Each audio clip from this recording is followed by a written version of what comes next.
A brutal double murder occurs inside a locked, middle-class apartment. More than a decade later, despite 3 separate investigations, no one knows who did it. On the night of May 15, 2008, the Talwar household in Noida, India, had a quiet evening. Dr. Rajesh and Nupur Talwar were celebrating an early birthday with their 13-year-old daughter, Aarushi, giving her a new digital video camera. Digital forensics give us a precise window of what happened next. After taking a few photos, the family went to sleep.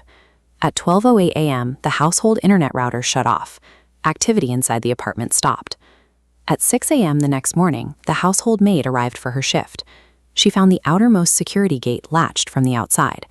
After waiting, Nupur Talwar eventually threw down a set of keys from the balcony to let her in. Inside, the parents directed the maid to Aarushi's bedroom. The 13-year-old was lying dead in her bed. She had been struck by a blunt object, and her throat was cut with precise, clean incisions. The family's live-in domestic worker, Hemraj, was nowhere to be found. Both the parents and the arriving police drew an immediate conclusion. The missing servant was the killer. That immediate assumption initiated a chain reaction.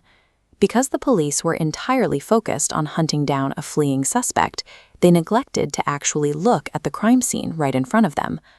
When the Uttar Pradesh police arrived, they did not tape off the apartment. They set no boundaries and kept no logs of who entered or exited. Neighbors, extended family, and media crews freely walked through the flat. People sat on the furniture and moved items. Within hours, an estimated 90% of the initial physical evidence in the home was contaminated or completely destroyed. During that chaotic first day, officers noticed bloodstains leading up the stairs to the rooftop terrace. The door was locked and the keys were missing. Instead of breaking the lock to check a clear escape route, the police simply left it closed. It wasn't until the following morning, May 17th, that investigators finally broke the padlock and stepped onto the terrace. They found a decomposing body, partially hidden under a cooler panel, with drag marks through a pool of blood. It was Hemraj. He had been struck on the head and his throat was slit, with the exact same precision used on Aarushi. The prime suspect was actually a second victim. The police now had an unidentified killer on the loose, and they had already allowed crowds to trample away the forensic data they needed to find them. With Hemraj dead and the physical evidence compromised, the local police pivoted their attention to Aarushi's father, Dr. Rajesh Talwar. 1 week after the murders, police held a press conference. They announced the arrest of Rajesh, accusing him of an honor killing triggered by a grave and sudden provocation. The police claimed the father had found his daughter and Hemraj in an objectionable position. However, the official post-mortem report showed no physical signs of sexual assault on the teenager.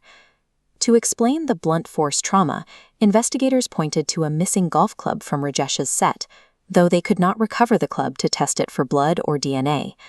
Lacking a preserved crime scene, police built their entire case on publicized character accusations rather than matching fingerprints or blood samples.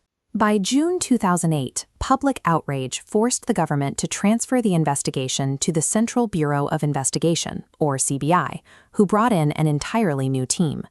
This first CBI unit dropped the charges against the parents. Instead, they focused their attention on 3 men, a clinic compounder, and 2 domestic workers employed by neighbors. They subjected the men to controversial drug-induced narco tests to extract confessions and identified an Nepali kukri knife as the potential weapon capable of the precise neck wounds. Investigators also announced recovering a purple pillowcase belonging to a suspect that contained Hemraj's blood. But the case against the 3 men quickly fell apart.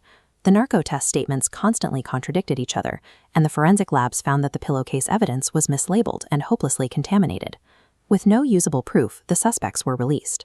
The CBI had to officially classify the double murder as a blind case, proving that a botched crime scene cannot simply be fixed by finding new suspects.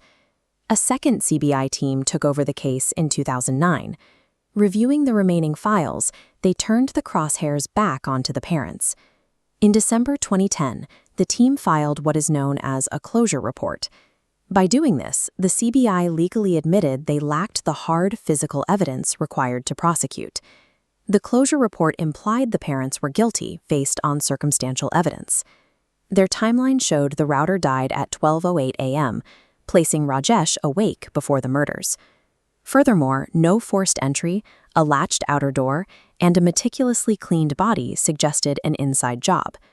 Filing the closure report this way successfully indicted the parents in the court of public opinion, while simultaneously acknowledging they did not have the forensic proof to win at trial. The trial court judge made an unexpected decision. Rejecting the CBI's request to close the investigation, the judge ordered full legal proceedings against Rajesh and Nupur Talwar, based on those circumstantial details. In November 2013, the court convicted the parents of murder and sentenced them to life in prison, looking past the massive gaps in the physical evidence. The Talwar spent nearly 4 years in jail before the Allahabad High Court reviewed their conviction in October 2017. The higher court tore the CBI's case apart. The judges documented how critical items like vaginal swabs and bloody pillowcases were inexplicably swapped, mislabeled, or tampered with in forensic labs. They also noted that medical examiners had altered their testimonies months after the autopsies to introduce new theories about the murder weapons and cleaning of the bodies, artificially fitting the prosecution's narrative. Giving the Talwars the benefit of the doubt, the High Court fully acquitted them. The judges ruled that the investigation's integrity was so deeply compromised, no conviction could be legally sustained. Today, the homicides of Aarushi Talwar and Hemraj Banjade remain officially unsolved. For years, the public obsessed over the idea of a criminal mastermind executing a flawless double murder inside a locked apartment. But the reality is far more grounding. The killer did not escape justice because they were a genius.